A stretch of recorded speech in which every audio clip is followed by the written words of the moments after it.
Good morning, everybody, and you're all very welcome. It's Nevin Cody here again from the Entrepreneurs Academy, and a very big welcome from the Fingal Chamber of Commerce and to your June Business to Business Connect virtual networking event. So you're all very welcome, and thank you for joining us this morning. We have an apology from Anthony Cooney, who can't be with us this morning. And we're going to get straight into, we've got a very special guest as usual with us this morning. We're going to get straight into that.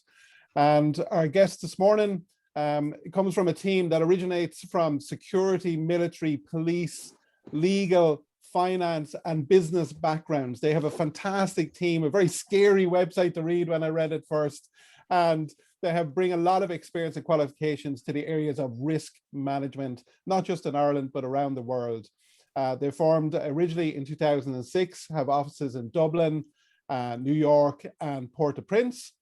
And I'd like you to give you a very warm welcome to the Operations Director of Reconnaissance Group, Clive Dunne. Morning, Clive. Morning, guys. Morning, Nevin. How are you doing? You're very welcome, Clive. Thanks for joining us here this morning. Really appreciate your time here with us. Thanks for having me, Nevin. It's great to be here. Fantastic. So Clive, I know you're not with the company too long. You've got a military background. So why don't you tell us a little bit about yourself and then maybe get into a little bit about the company and what the company actually does? Yeah, so for me, this sort of an event would be, outside of my comfort zone coming from the military background, because the way I would have networked and there would have been at, range practices or, military events, sporting events. So this is all new to me. And I'm going to embrace it. This is the way that, work is done outside in the business world and the private sector, that you have to generate business through networking and marketing events such as this. So I'm delighted for the opportunity.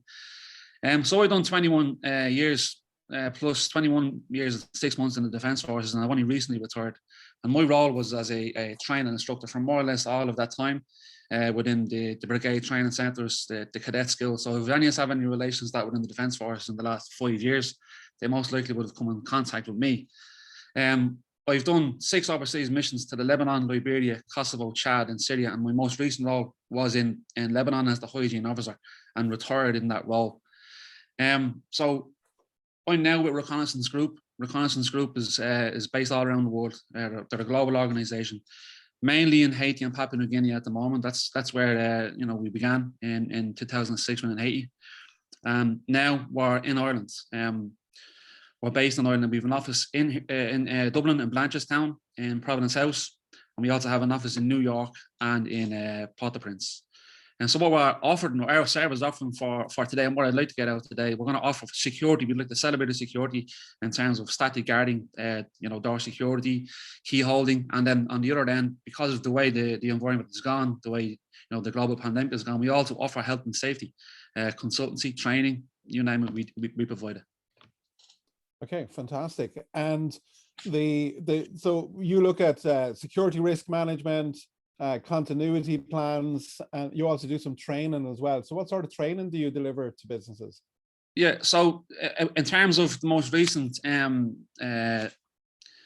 cybercrime event that happened within the HSE, so we'd offer, we even look at what happened. Ransomware was put inside in the HSE, and in order to get the ransomware stopped all the activity within the HSE and prevented, appointments, even, for appointments to go to oncology, it stopped a lot of stuff. So what we do is what we promote awareness. If you promote awareness within ransomware, provide training against it, such as if someone was to open an email with a link and someone clicked it, well, that straight away puts the virus into your system, which is somewhat what happened with the HSE, but not just the HSE. ABN Asset Management is another example of where this has happened, where social engineering with an employee, when they open up an email, they poison their system as well. So what we'd offered in terms of training for that is cybercrime threat awareness. And then for health and safety, there's any amount of it. My background comes from health and safety, so I have a level A in occupational health and safety, and then specific purposes with enforced aid responder, people handling, manual handling, ergonomics, abrasive wheels. Brilliant. I read on your website that there was a report from the HSA that 95% of non-fatal injuries are actually with employees rather than external people. So what sort of things could we be doing as employers and to look after our team differently, particularly now that work circumstances have changed quite a bit? Some are working from home or part home and part office, or so is there certain things that we could be doing or should be doing? Yeah, okay. So already now with the return to work, I think Taoiseach mentioned yesterday that he's expecting people to return to work in August rather than September. So there's a return to work policy now that we'd have to have. So a lead worker representative, which is mainly the role for the health and safety representative within your business, or someone who would take up that role, and they're responsible for COVID precautions within the workplace. So that could be, hand sanitizers, wipes, even to the way the office is orientated, coming in one way and then going out one way. But I know now that with employees being away from work, there's also an ergonomic assessment that needs to be required. It's a requirement for people working at home, especially if they're going to be working at home for prolonged periods of time. So what you'd need is an ergonomic risk assessment for your workplace, whether it be at home or in the workplace itself in your office. Also, manual handling is a big thing. Manual handling is done every 3 years. Once you've done it one time, you have to do it every 3 years, or when your workplace changes. So manual handling must be done. So with employees returning back to the workplace now, manual handling is going to be one of the tasks. And as mentioned at the start, manual handling has caused more accidents within the workplace than any other workplace activity. The second one, as reported by the HSA in 2009, is slips, trips and falls, and more or less a combination of both. So in order to protect your employees, one of the ways that you can do it is to provide manual handling training or health and safety awareness training. And is there evidence out there that, if we focus in on that, not only are we protecting our assets and our business, but actually employees tend to stay longer with companies who focus in on occupational health. Is that true, or? Yeah, well, this is true. So as coming from a leadership role as well, investing in your employees is a big factor of retention. Look at the Defence Forces now. There's a lack of investment in the employees, and they're losing so many soldiers as a result of this. So, investing in your employees is key, especially for generating revenue as well as protecting their safety. Okay, cool. I just want to remind everybody that's on with us here today that if you do have any questions as we're going in, any questions that I'm not getting to, pop them into the chat, or if we have time at the end, we'll open it up for you to pop on.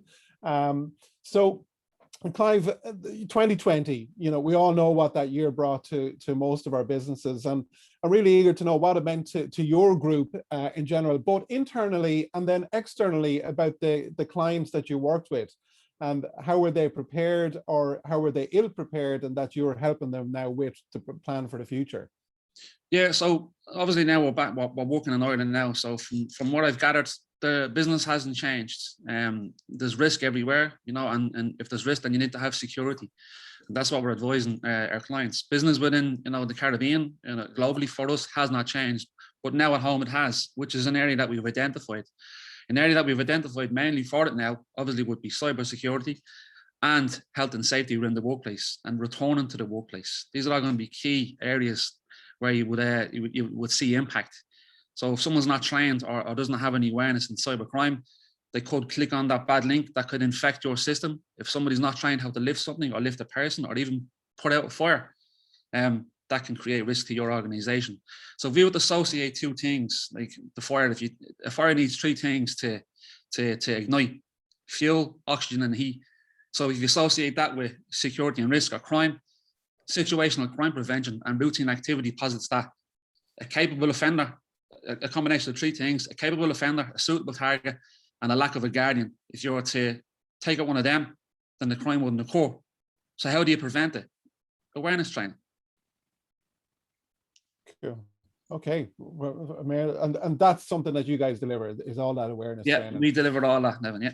So in the last week or so, we saw a further opening up of the economy, and we're all slowly getting back into it. We're all hungry to really get back to some sort of normality and get the tills flowing again for us all.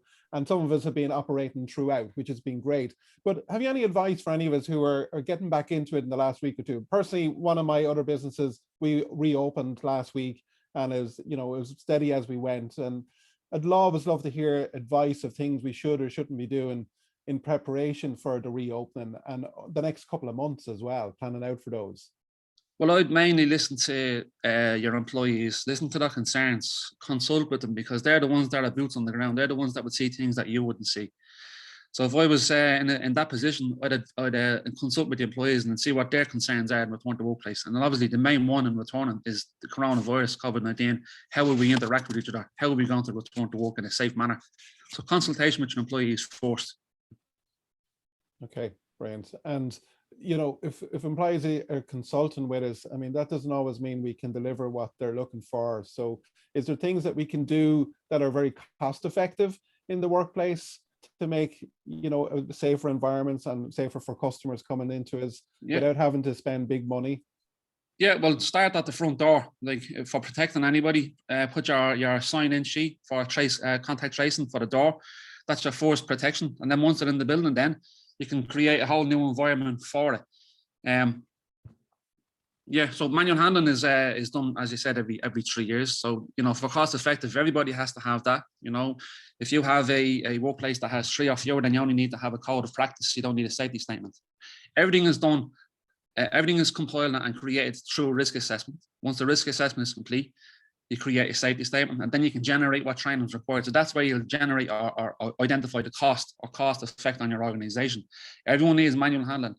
Only one per 50 to 150 employees needs first aid. And then people handling specific, if you're going to be working in a creche, working in a people care home, then everybody needs that as well. So, you know, identify what costs they're going to be generated through a risk assessment. So start there. That'd be a first part to go. Okay. So there's a lot of change going on, you know, even for the future. Some of us may have employees who work part home, part office. Is there any patterns or challenges you see coming ahead down the past, you know, 12 months time, 18 months time, that employers are really just going to have to address? Is there anything that's out there in trending at the moment, or potential trends? Well, looking at what the township pumped out as well, the working from home regulation, it's looking at, you know, people will want to stay working at home, and in some cases it has been, you know, perfect for business, but you know, in other cases it hasn't. Like, look at the cost of a property here now with nobody in it is going to have an impact on your organization. So you have to identify whether it's going to work for you, for people who are going to continue to work at home, or bring them back to the workplace. Again, I'd return back to the risk assessment for what you're going to do. Okay, brilliant. Folks, if there's any questions, you know, just jump in with a question. Anyone got a question they would like to ask Clive before we start wrapping this part of the morning up?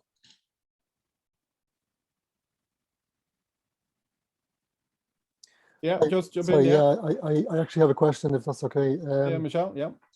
Yeah, we're just like many. I'm working from home still part time, and then I rent an office in the city. What if I'm a tenant in an office and the building isn't mine? I don't own it, like, you know. But what rights do you have then in terms of health and safety from, as opposed to the owner of the office? You know, if it's a managed office, what kind of rights do you have? What should you expect, you know, during obviously COVID times, and also once the pandemic is over? Like, what's the standard kind of level that you should expect in terms of health and safety? Most buildings have building management systems or companies that will come in and manage everything to do with that building. Like, say for instance, fire safety, that's covered by the building owner. But if you've rented an office within that building, then they're in charge of the fire safety and the evacuation procedures, including signage. But when inside your office itself, then you're responsible for, you know, appointing someone who's competent, someone who has knowledge, training, and experience to look after that workplace for it being coronavirus, then protecting or organising the workplace for that. It's not the building owner; it's down to the, you know, the office occupier. Okay. All the risks that you would identify within your workplace must be risk assessed by you, and then preventative measures implemented by you. And preventative measures or controls could be training, you know, training, awareness. And then, you know, once you've got all these systems in place and the way things are going, you'd obviously have to review your risk assessment, you know. Okay. Thanks. So if we wanted to talk to the landlord about a property, so we've protected our own space, Clive, in our own office, but we've got questions about the other aspects of the building or the property. Is there any specific questions we should be asking? You know, should we be asking for their safety statement, and and so forth. Is there anything else we should be looking for from someone Yeah, who owns that building? if all this stuff, Nevin, is not on display, if it's not on the, you know, the forecourt of your office, if it's not somewhere that, you know, that has a notice board, then, you know, you should be asked the questions. What's the information? Where, you know, what's going on here? Where's the risk assessment? Where's the safety policy? They have to have that for the building itself, even for the simplest thing of flushing. You know, if the taps or pipes haven't been flushed for a long period of time, there could be contaminants in that water. As soon as you turn it on, you know, it can go into your system through inhalation. You know, you have to ask these questions, as in, what's your safety policy? Where's the signage? You know, how are you protecting us? And then once you're inside your area, then it's down to you. Okay, brilliant. And anybody else like to ask a question?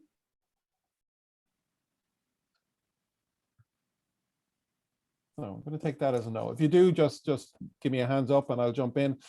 So Clive, you're with the company a very short period of time, and your role now, as you were saying to me before we started this morning, was to try and expand into Ireland. So I'm going to give you an opportunity now to do your sales pitch and tell us about the offerings that you have here for everybody here this morning. So do you want to talk about some of the services that you hope to offer and would like to engage with businesses around Ireland? Yeah, okay, so there's two areas that we offer, in security, which is the main push for the company, and then health and safety, which would be the secondary area. So the service offering that we'd offer would be, although we're working in the Caribbean, they're large organizations that we offer for over there, but here in Ireland, we'd be, you know, small business, small to medium enterprises, and then we'd offer for security, static guarding. You know, you can put it on your campus, in your reception, you know, for corporate events. Risk assessment to assess your area for security or occupational health and safety risks that you would identify or that we'd identify and control. Consultancy, so we can once the risk assessments are done, we can consult with you then and tell you exactly what you would need or require for your workplace, because not all organizations are the same. And then for, you know, another offering that we put forward for is key holding, you know, business opening and closing.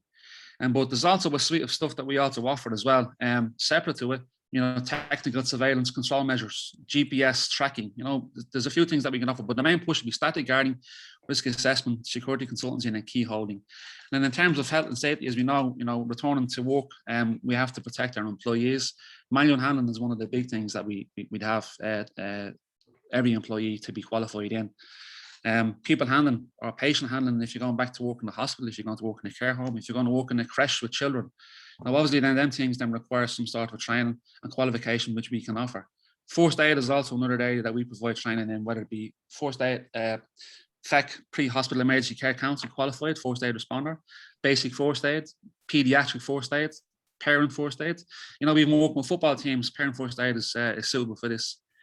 And then also then for fire safety, we can train certain employees, if you identify them that as to be fire marshals or fire wardens, we can train them in that qualification, get them ready to go for return to their workplace. Also, if you're working on building sites, is another thing we'd offer then as abrasive wheels. If you're working from home and returning back to the office, again, if your workstation has not been assessed, then you are in breach of the legislation. So the 2005 Act and the 2007 regulations. You must conduct an ergonomic assessment within your workplace. And then all these qualifications then would last over the period of time. Your manual handling will last you for 3 years, your patient handling will last you for 2, your first aid will last you for 2, and your fire safety will last you for 2. And every time you change workplaces, the risk assessment must be amended and the training must be given and then certified by us. So that's what we're offering. We're offering security and occupational health and safety. Brilliant. Well, Clive, thanks for joining us here this morning. It was a real pleasure to have you here and hearing all about it. And I'm sure some of the guys will have more questions for you when we go into the breakout rooms. So everybody, you know how these events work now by now. Now we're going to break into some breakout rooms for some networking. We're going to have 2 rounds of it. So about 15 minutes, and then we'll rotate it around, and then we'll have another round of it where you go into a different room. And then we'll wrap up the session at around 10:30. And then I will reopen some rooms just for you guys to be able to network in yourselves. So there'll be room 1, 2, 3, 4, and 5.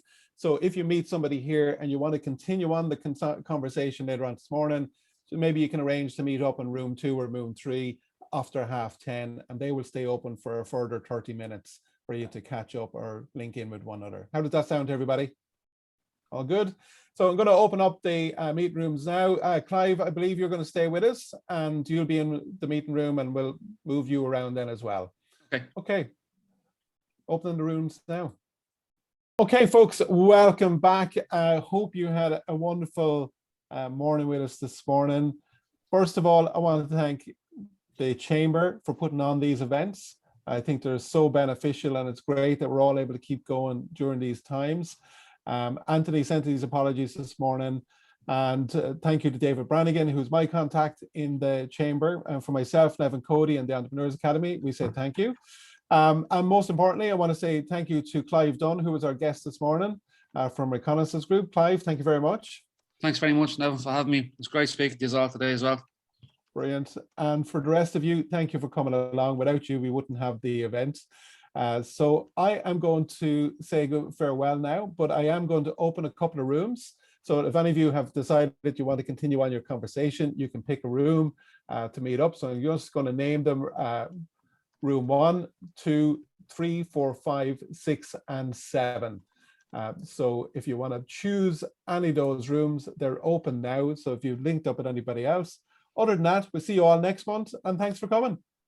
Cheers. Thanks, mate. Take care. Bye, everybody. Bye, everybody.